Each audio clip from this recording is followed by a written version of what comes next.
Everybody wants to move to Charlotte.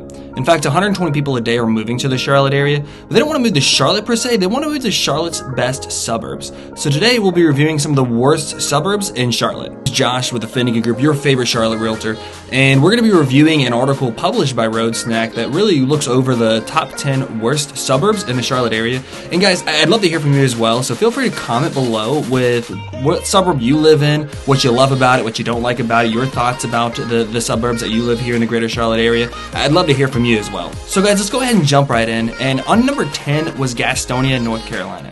Now, granted, Gastonia has not seen the amount of growth that we've seen their neighbors have, like Belmont and Mount Holly. However, I'm really surprised Gastonia made this list. With the amount of manufacturing coming to Gastonia, all that they have planned for the community, and frankly, it's I-85 runs smack dab through Gastonia and is 26 minutes from uptown Charlotte. I'm surprised this one made the list. It's a fantastic community, a great place to live, and with the plans that they have in place for Gastonia, this is definitely not going to be on the list the next time around. Now guys, number 9 actually made me a little angry. It's Kannapolis, North Carolina. It's definitely a small little town, about 30 minutes north of Charlotte, and I'm surprised it made this list. Kannapolis has seen a ton of growth over the past couple years. Since 2017, they've had over 300 permits per year for new developments. Kannapolis has caught the eye of large home builders like D.R. Horton, Lennar, just to name a few. There's so much growth in the Kannapolis area that I'm surprised that it's actually on this list at all. It's definitely a fantastic place to live, super close. I mean, they've done a lot of revitalization in the restaurants. There's a ton of plans for some industrial commercial buildings right on the I-85 corridor as well. This is definitely, in my opinion, a community that you want to keep your eye on. Being this close to Charlotte and this many investors and this many builders looking to build in the area, there's definitely a lot of opportunity in Kannapolis, and it's just frankly a nice, fun little town. Just in the last 4 years, Kannapolis has welcomed a ton of big industry, which has brought thousands of jobs to the area. They've welcomed an Amazon distribution center, they've welcomed a North Carolina Food Innovative Lab, the Prime Beverage Manufacturing, just to name a few of the people that are bringing thousands of jobs to the Kannapolis area. And this is definitely a place that's rapidly becoming one of the nicest, or one of the most highly sought after suburbs in the greater Charlotte area. Number 8 on the list was China Grove. Now, they stated China Grove made this list because of not having a ton to do in the area and its lower salary and high unemployment rate. However, China Grove, 40 minutes outside of Charlotte, if you want to be a little bit farther outside the Charlotte area, you want to have that country lifestyle, be a little bit farther away from your neighbors, get a little bit of acreage, China Grove is definitely one that you're going to feel really comfortable in. However, even China Grove itself has seen a ton of development. They've had 2 major industrial development plans here in China Grove, and they've announced a retailer. Now, they have not specified which retailer it is. However, they are projected to build a distribution plant here in China Grove, and it'll actually be named in 2022. I'm assuming it's a large national distribution center for a major retailer. Hint, hint, Amazon, wink, wink. However, that hasn't been officially named yet. So there's going to be a lot of jobs, thousands of jobs coming to the China Grove area, a lot of growth, a lot of developments, and even builders are starting to become super excited about China Grove. So right now it's still definitely kind of a little bit farther outside the city, has a little bit more of a rural feel. However, I definitely can see this one dropping off the list here soon. Number 7 they stated was Lincolnton, North Carolina, and I definitely think this list may be a little bit old because Lincolnton has been booming recently. Prices have skyrocketed. People have definitely started migrating to that area. They've revitalized the downtown. A lot of North Carolina cities were built around the mills, right? And when the mills left and the mills went out of business, a lot of the towns definitely suffered, and Lincolnton was one of those towns. However, they definitely, in the recent years, had a ton of revitalization.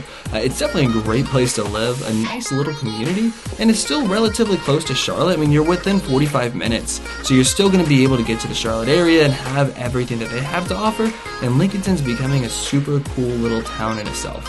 Number 6 is Lowell, North Carolina, and I can definitely see this one making the list. I definitely don't think it'll be on the list for long, and I think it should be a little bit lower on the list. There's definitely a few communities that should be a little bit higher than Lowell. However, that's quickly changing. Over the years, Lowell has definitely not been as desirable as some of its neighboring suburbs like McAdenville, Belmont, Mount Holly.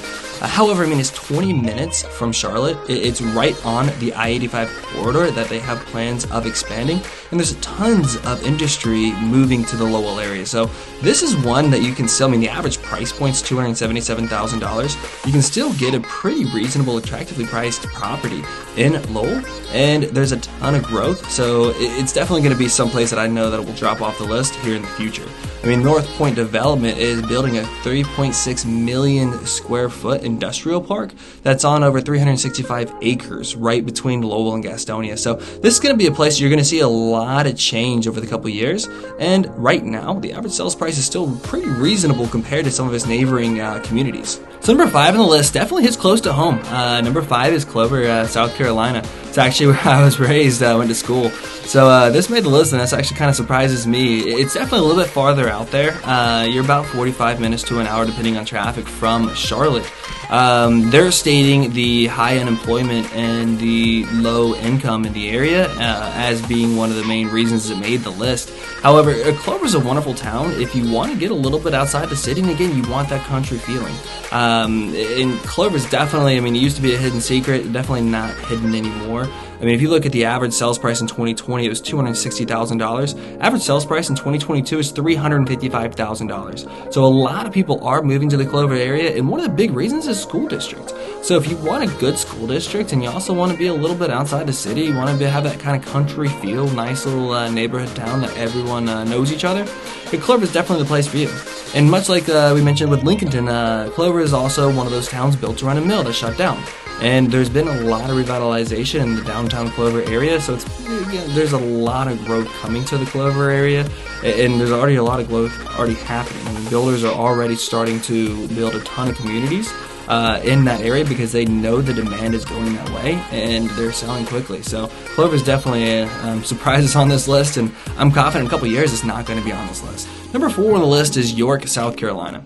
And again, they're noting the high unemployment rate and the low income in the area. The reason that York made the number 4 list. Now, York is a little bit farther than some of the other places we've chatted about, some of the other suburbs in Charlotte that we've chatted about so far. And it's just because there's not a main artery, right? Once you get off I-77, you have to drive about 25, 30 minutes to get to York. However, once you get there, you're going to find it's a nice, beautiful country town. They have a ton of history. They have a beautiful historic downtown.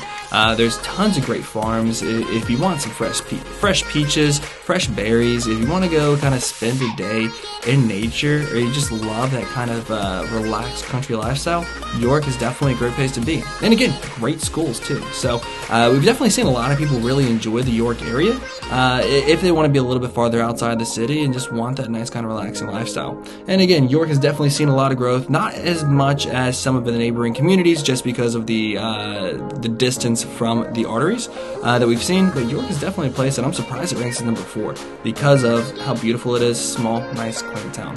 Number 3 on the list, going back to Gaston County, is Dallas, North Carolina. And frankly, I don't like this list very much.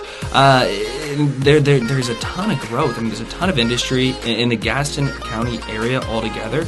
They're going to widen in 2024. They have plans to widen I-85, which is going to make it much easier to get through to the areas. If you live in Gaston County, you know that I-85 could definitely get backed up a little bit with traffic.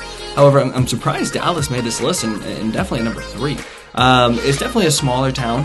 However, in the past couple of years, it's been booming. It's caught the attention of some builders out there. It's caught the attention of a lot of industries as well. I mean, we have Apple Creek Industrial Park, over 300 acres, that's being developed right now. That's going to bring thousands of jobs to the area, and it's a nice, quaint little town. Number 2 on this list just frankly surprises me. Number 2 is Monroe, North Carolina. And Monroe is just frankly transformed over the past couple years. They built the express toll highway that it makes it super easy to get through Monroe now. And there's a ton of builders building out there. There's a ton of growth growing out there.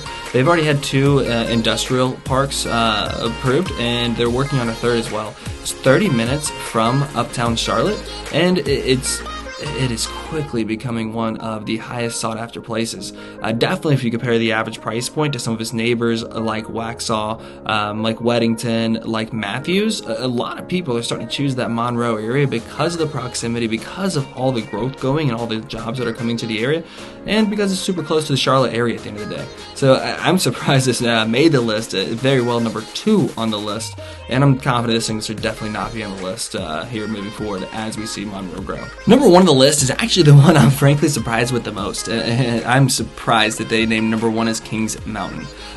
They're saying that Kings Mountain is the worst suburb in the Charlotte area because of the second lowest income in the greater Charlotte area on average, and also just frankly not much to do there. However, this is just, in my opinion, frankly false. We all know by now that they're developing a casino in Kings Mountain, right? The casino and resort. It's partially open while they're under construction. They have a few kind of temporary buildings that they can already go and gamble and things like that. There's already also a $120 million mixed-use facility that's going to have some retail, shops, restaurants, dining in the heart of Kings Mountain as well. And as far as not much to do, Kings Mountain sits right next to Moss Lake, which is a gorgeous lake that has a ton that you're able to do on it. You can go out there, relax on the water, fish, you can go wakeboarding, skiing. Kings Mountain, in my opinion, is definitely a really nice area to live in. It's a little bit farther outside of Charlotte. You're going to be around 45 minutes to an hour. However, it's not a bad drive. Definitely when they start expanding I-85, it's going to be quicker to get into Charlotte. But if you live in Kings Mountain, you frankly don't really need to go to Charlotte. It's growing. It's becoming a city in its own right, especially with all that they have to planned to develop in the Kings Mountain area. I'm surprised they made this number 1. I frankly am. A lot of the towns that they chose, I feel like they were a little bit farther outside of the city, where the growth is starting to kind of catch up to those areas, and they may just lack a little bit of infrastructure. If you look at Monroe, York, Clover, China Grove, there's definitely a lot of growth going to those areas, and one of the appeal to them, and I don't think they took this into account, was a lot of people moved to those areas because of the rural aspect, right? They wanted to be a little bit farther outside the city, so that's where they kind of ended up. And again, I'm actually surprised that they put so many cities in Gaston County. I mean, you have Kings Mountain, Dallas, you have Lowell, Gastonia. All those cities made the list, all in Gaston County, and frankly, Gaston County has so much industry coming through it. I mean, they have a major already I-85 going right through the middle of it, where Gaston County is one of the fastest growing counties here in the greater Charlotte area. So I think if they did this list again, you're going to see definitely with all of the building industry, revitalization of the downtown areas, Gaston County will have a lot less homes on the list than we see now. And guys, I'd love your opinion as well. Do you agree with me? Do you disagree? What suburbs do you think are the best? What are some of the worst? So comment below with your thoughts, your opinions on the area, or any experiences you have as well. I'd love your opinion and see what your thoughts are as well. And guys, feel free please to subscribe. We'll be shooting videos weekly, releasing a lot of great information about the Charlotte area. I'd love to continue releasing videos and keeping you up to date on what's going on in our great city here in Charlotte.